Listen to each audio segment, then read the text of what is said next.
remota del Veneto, dalle colline di Conegliano, è cresciuto, potremmo dire, è quasi impastata di sangue di Merlot, come dici tu in un verso bellissimo di una poesia. Beh, allora che dire di Paolo Stefano, questo ex ventenne che abbiamo imparato a conoscere anche proprio qui a Ischitella, lo abbiamo premiato qualche anno fa, non ricordo che anno era, 3 anni fa, 2016, eri un giovanissimo studioso di letteratura italiana, tra l'altro ricordo almeno un titolo, lo voglio ricordare, qui ci tengo particolarmente, uno studio, un monografico su uno dei più interessanti poeti italiani, che è Paolo Cecchinello. Luciano Cecchinello ha fatto questo gioco, premio Viareggio, che ha vinto in questi giorni Cecchinello il premio Viareggio, e che è una cosa veramente rara. Quel libro lì gliel'ho dato io a Danilo. Lo so tutta la storia del libro, perché il libro poi è stato pubblicato da un piccolissimo editore marchigiano, e Cecchinello è un autore che scrive, è un autore molto defilato, benché molto considerato, ma scrive in lingua e in dialetto veneto, e già questo è straordinario che abbia vinto lui Viareggio, che di solito viene dato ai poeti un po', come dire, di establishment. Bene, allora Paolo è questo ex ventenne. Perché ho detto ex ventenne? Per dire che nella sua poesia davvero c'è quella che una volta veniva detta anche un po' la Stimmung generazionale, cioè il sentimento profondo, la percezione dell'epoca che ha un ragazzo della sua età, ed è una percezione dell'epoca feroce, verrebbe da dire, dolorosa, dolente e anche furente a volte, estremamente dolorosa, combattuta. C'è questo verso, ci sono questi versi bellissimi della poesia che probabilmente sì che leggerai, perché Giuseppe Massara l'ha tradotta in inglese, quindi dovrai leggere proprio quella, la numero 20, no? Parli del giorno e io lo battezzo presente, tu lo chiami passato, il futuro più assassino, mi lascia sogni in sospeso. Beh, questo è un poeta che riflette non tanto su se stesso quanto sulle ragioni del presente e sull'essere ventenne e trentenne, con quello che comporta l'essere ventenne, l'essere giovane in un'epoca come questa. E credo che Paolo è un poeta di talento, tanto forte perché tanto agguerrito anche a livello di strutture linguistiche, di formazione letteraria, e quindi non resta che ascoltarlo. Beh, grazie. Tra l'altro fu proprio Manuel nel 2014 a premiarmi per la prima volta a Falconara, quindi gli sono grato. Scusa, l'ho premiato parecchie volte. Io ho cattivo rapporto con i microfoni, infatti queste poesie sono nate nella clausura di una stanza quest'inverno. Quindi leggo la 20, giusto? Sì. Son dat fora Ciorsù che è sane primavera, son sta fissa a guardar, rento i miei occhi che smira, al rumor gion del vent, sul fum che fa frazun, te sgobarse stremì della stagion povera. Ole il cor che busier, che si ostineano veder, perché il viaia la notte, ma pas ganga de ciel, con salet l'insegnal, che il va e che il vien a dir, l'ingatiament che il tien, rande verdo ed escur.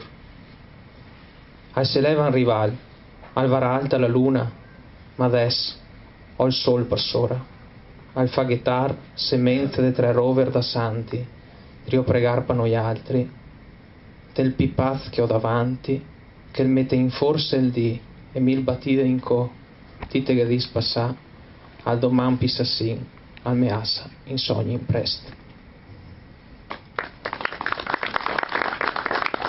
Sono uscito a raccogliere quel po' di primavera.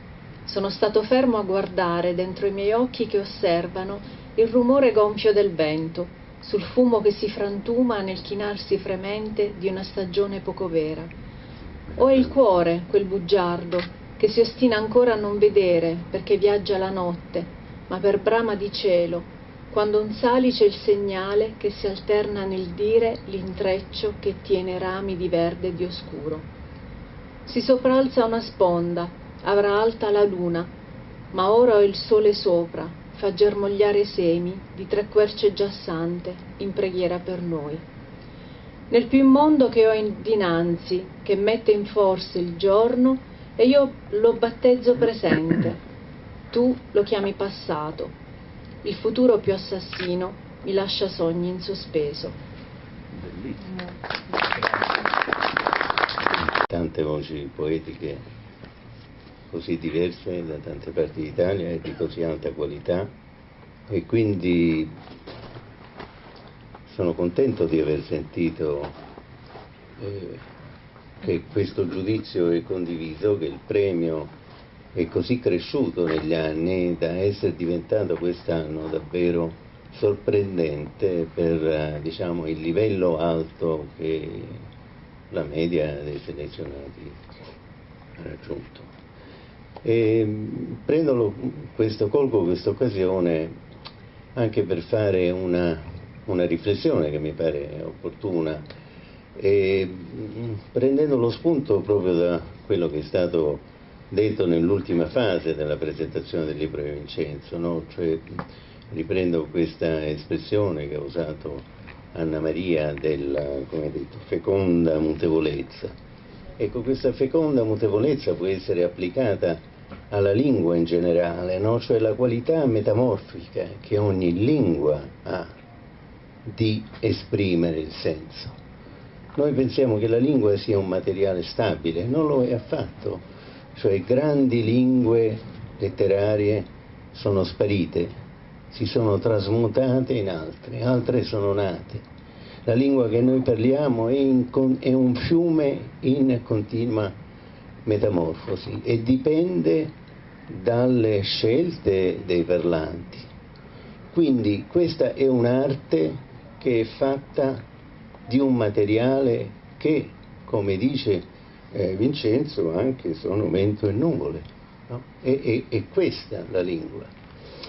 E allora, senza andare, diciamo, in quello splendido saggio di Benjamin, no? Di ricordare, no? Come Dante parli della lingua vera, che è la lingua di Adamo, insomma, poi la lingua sostanzialmente è una, no? E quindi una lingua si può trasmutare nell'altra e quindi le operazioni che noi possiamo fare come queste non è una giustificazione, è che il senso può essere espresso, può essere trasferito da una lingua che magari è una lingua molto locale, che appartiene a un gruppo e che però ha il diritto, no? Di esprimersi in un ambito più ampio, perché il poeta parla la lingua della poesia, che è una lingua universale. Quindi non ha importanza quanto, diciamo, limitata sia questa lingua.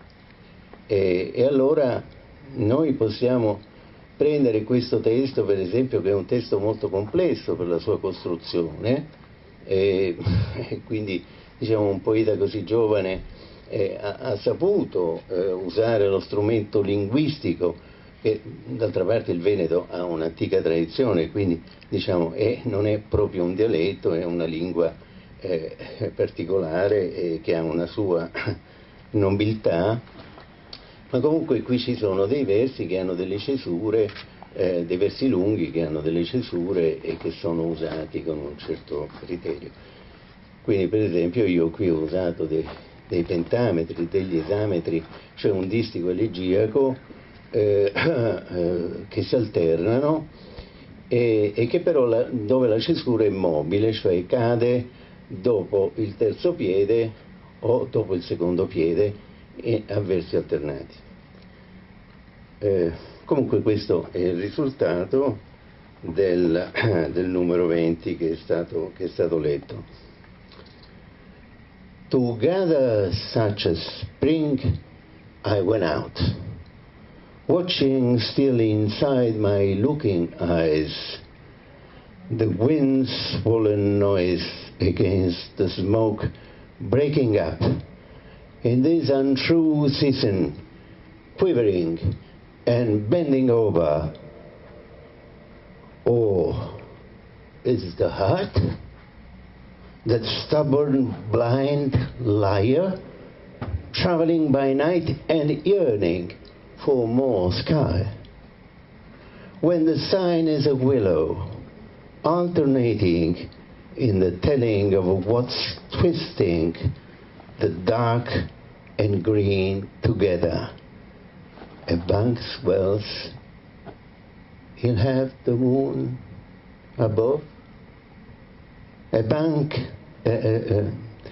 swells, he will have a moon above, but now I have the sun over me and the sprouting seeds of the oaks, saints praying for us now.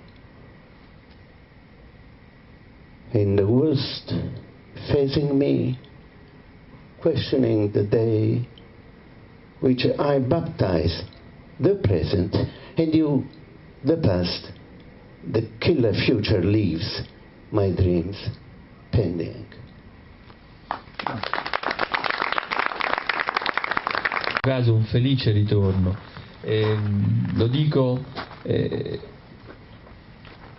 che gli autori che periodicamente a distanza di anni si ripresentano a un premio, in fondo attestano anche di una loro fase in qualche modo evolutiva della scrittura, ed è molto bello constatare come questi autori riescano a crescere, a evolvere, ad andare in qualche modo avanti, a strutturarsi ancora di più.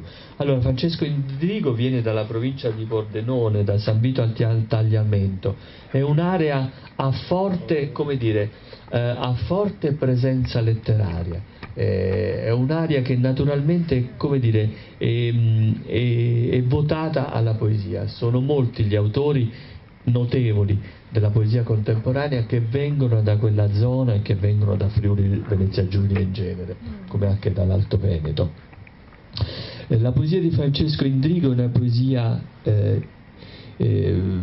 faccio una piccola premessa, fa parte di un gruppo che è una cosa molto rara, un collettivo. I collettivi c'erano in Italia e in Europa, i collettivi letterari c'erano negli anni 70-60, oggi sono rarissimi. Fa parte di un collettivo, cioè di un gruppo di autori, di poeti che periodicamente si vedono, si incontrano, fanno cose assieme, vedono gente, parlano, no? Ma soprattutto scrivono, si confrontano e pubblicano assieme, fanno dei libri meravigliosi. Il gruppo Majakowski è stato un grande poeta straordinario della poesia. Dietro questo gruppo c'è una figura che il magistero, possiamo dire, non tanto di Witt quanto di Pasolini, no? Questa grande figura di intellettuale, di poeta intellettuale del Novecento italiano, che ci ha indicato alcune vie importanti. Tra queste vie indicate da Pasolini c'era quella di avere un occhio di riguardo per la natura e per il paesaggio, avere un occhio di riguardo per le persone e per la natura degli uomini, avere un occhio di riguardo e un'eticità profonda e rigorosa nei confronti del presente e della storia.